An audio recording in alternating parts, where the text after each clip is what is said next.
అదే RTV app వార్తల్ని క్షణాల్లో చదివే అవకాశం ఉంటుంది. ఒక న్యూస్ పేపర్, ఒక టెలివిజన్ ఛానల్ మీ చేతుల్లో ఎప్పుడూ ఉంటాయి.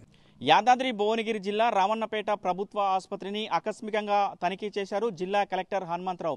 విధుల్లో రానటువంటి 5 డాక్టర్లపై అతను సీరియస్ అయినటువంటి పరిస్థితి కనబడుతుంది. వెంబటే వాళ్ళకు ఛార్జ్ మెమో ఇవ్వాలని కూడా ఆ ఉన్నతాధికారులకు కూడా ఆదేశాలు జారీ చేసినటువంటి పరిస్థితి కనబడుతుంది. ప్రజల ఆరోగ్యం పట్ల ఉండవలసిన డాక్టర్లు ఎలా మీరు లీవ్ పెట్టిపోతారని కూడా సిబ్బందిపై కూడా ఆగ్రహం వ్యక్తం చేసినటువంటి పరిస్థితి ఉంది. నేను ఇమీడియట్లీ షోకాజ్ నోటీసు ఇష్యూ చేయండి వారికి అని కూడా ఉన్నతాధికారులకు జారీ చేశారు. ఒకవేళ షోకాజ్ నోటీసులకు వాళ్ళకి ఏమైనా తదుపరి సమాచారం రాకపోతే మాత్రం 5 డాక్టర్లు ఎవరైతే ఉన్నారో 5 డాక్టర్లపై కూడా కఠిన చర్యలు తీసుకోవాల్సి ఉంటుందని కూడా హెచ్చరించినటువంటి పరిస్థితి కనబడుతుంది. ప్రజల ఆరోగ్యాన్ని ప్రతి ఒక్కరు డాక్టరు ఉండవలసిన పరిస్థితి ఉంది. 5 డాక్టర్లు ఉండవలసిన రామన్నపేట హాస్పిటల్లో ఎందుకు 5 డాక్టర్లు లీవ్ పెట్టిపోయిన పరిస్థితి కనబడుతుంది. ఇలా లీవ్ పెట్టిపోతే గవర్నమెంట్ హాస్పిటళ్లకు ఎవరు వస్తారని కూడా అతను ఆగ్రహం వ్యక్తం చేసినటువంటి పరిస్థితి కనబడుతుంది. మొత్తం కూడా రికార్డులను కూడా పరిశీలించినటువంటి పరిస్థితి కనబడుతుంది. ముఖ్యంగా ప్రస్తుతం యాదాద్రి భువనగిరి జిల్లా కలెక్టర్ హనుమంతరావు మీడియాతో మాట్లాడుతున్నారు.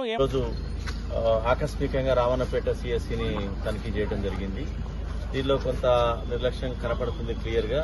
దాదాపుగా 5 మంది వైద్యులు ఎవరైతే హాజరు కావాల్సిన వాళ్ళు అనధికారికంగా గైర్హాజరు కావడం జరిగింది. అదేవిధంగా ఇక్కడ పారామెడికల్ స్టాఫ్ మాత్రం అటెండ్ అయినారు. అందరూ కూడా ఆకస్మికంగా వచ్చినప్పటికీ ఈవెన్ హెడ్ నర్స్ గారు వారికి కాలు కొద్ది ఇబ్బంది ఉన్నప్పటికీ ఆమె అటెండెన్స్ కనపడింది, నిబద్ధత కనపడింది. పారామెడికల్ అందరు కూడా ఉన్నారు. అదేవిధంగా డాక్టర్లు మాత్రం ఒక డాక్టర్ ఉన్నారు. అంతకుముందు ఒక డాక్టర్ వచ్చేసి పెడియాట్రిక్ చూసి మధ్యాహ్నం కల్లా వెళ్ళిపోయినట్టు తెలుస్తుంది అనాథరైజ్డ్ గా. అదేవిధంగా మిగతా 5 డాక్టర్లు కూడా ఏ విధమైనటువంటి అనుమతులు లేకుండా వెళ్లిపోవడం అనేది విచారకరం. ఇది తీవ్ర నిర్లక్ష్యంగా అనిపిస్తుంది. ఇమీడియట్ గా వీళ్ళకి 24 hours లో వాళ్ళు షోకాజ్ నోటీస్ ఇచ్చి ఎందుకు చర్యలు తీసుకోవద్దు అని అడగడానికి ఎక్స్ప్లెనేషన్ కాల్ఫర్ చేస్తున్నాం ఈ రోజు. ఎందుకంటే సిఎస్సి 24/7 అంటే ఇక్కడ ఉన్నటువంటి ప్రాంతవాసులకి ఇది ఒక వరంలాగా ఉండాలి. ఇక్కడ మొత్తం ఏదొచ్చినా కానీ మాకు ప్రభుత్వ దవాఖానా ఉందని వచ్చే విధంగా ఉండాలి. కానీ ఇక్కడ సిచ్యువేషన్ డిఫరెంట్ కనబడుతుంది. డెఫినెట్ గా ఇక్కడ పర్ఫెక్ట్ గా అప్పుడప్పుడు ఇన్స్పెక్షన్ చేయడం, ఆర్డీఓస్ కూడా పంపించడం, అదేవిధంగా జిల్లాధికారులను కూడా పంపించడం జరుగుతుంది. సెట్ అయ్యేంత వరకు కూడా నిరంతర పర్యవేక్షణ చేయడం జరుగుతుంది. ఈ 5 వైద్యులకు మాత్రం షోకాజ్ నోటీస్ జారీ చేస్తాము. వారు సరైనటువంటి వివరణ ఇవ్వకపోతే తీవ్రమైనటువంటి చర్యలు తప్పవు. నాట్ ఓన్లీ ఇది కాకుండా మొత్తం ప్రభుత్వం ఉన్నటువంటి వైద్య ఏవైతే ఉన్నాయో టోటల్ హాస్పిటల్స్ మీద టోటల్ గా టూరింగ్ జరుగుతుంది, ఇన్స్పెక్షన్ జరుగుతుంది. నిన్ననే రివ్యూ కూడా చేసుకోవడం జరుగుతుంది. ఎక్కడ నిర్లక్ష్యం ఉన్నా సహించేది లేదు.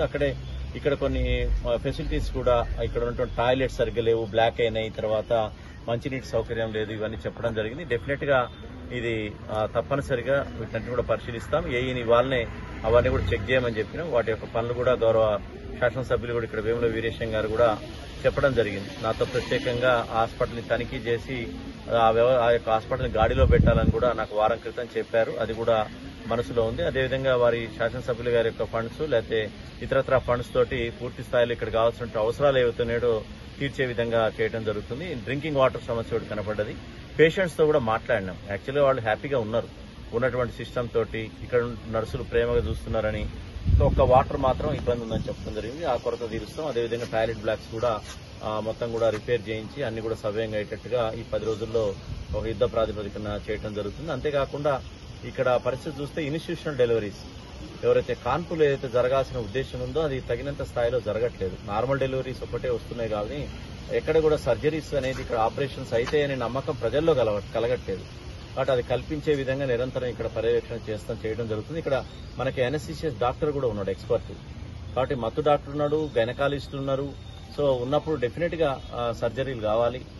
ఆపరేషన్లతోటి తల్లి బిడ్డ క్షేమంగా ఉండేట్టుగా చేసే విధంగా ఉండాలి. ఇప్పటివరకు అయినా కూడా చూస్తే నార్మల్ డెలివరీస్ అయితే అవి కూడా తక్కువ స్థాయిలో ఉన్నాయి. ఎందుకంటే ఈ హాస్పిటల్ మీద ప్రజలకు నమ్మకం లేకపోవడమే. నమ్మకం ఉంటే అసలు క్యూ కట్టి వస్తారు. ఎవరు కూడా చెప్పాల్సిన అవసరం లేదు. మిగతా హాస్పిటల్స్ తో చూస్తే భువనగిరి జిల్లా కేంద్ర హాస్పిటల్ కానీ ఇతరత్ర హాస్పిటల్స్ కానీ ఆ నమ్మకం కలిగినటువంటి హాస్పిటల్స్. కాబట్టి ఇక్కడ డాక్టర్లు ఉన్నప్పటికీ తగినంత వైద్య సేవలు అందట్లేదని నేను కూడా ఏకీభవిస్తున్నా. దీన్ని నెల రోజుల్లో సెట్ చేసే విధంగా ఇంకా కావాలంటే జిల్లాకు సంబంధించిన రాష్ట్రానికి సంబంధించిన వైద్య శాఖ అధికారులతో కూడా మాట్లాడి ఇంకేమన్నా మనం కొత్త డాక్టర్లని ఇక్కడ ఏమైనా డిప్యూట్ చేయగలుగుతామని కూడా ఆలోచన చేసి ఈ హాస్పిటల్ని సెట్ చేసేంత వరకు కూడా సూపర్వైజ్ చేస్తామని చెప్పి సందర్భంగా తెలియజేస్తూ ముగిస్తున్నాం. మరిన్ని వీడియోస్ కోసం ఛానల్ ని సబ్స్క్రైబ్ చేయండి. లేటెస్ట్ అప్డేట్స్ కోసం వాట్సాప్ ఛానల్ ని ఫాలో చేయండి. అండ్ లింక్ డిస్క్రిప్షన్ లో ఉంది.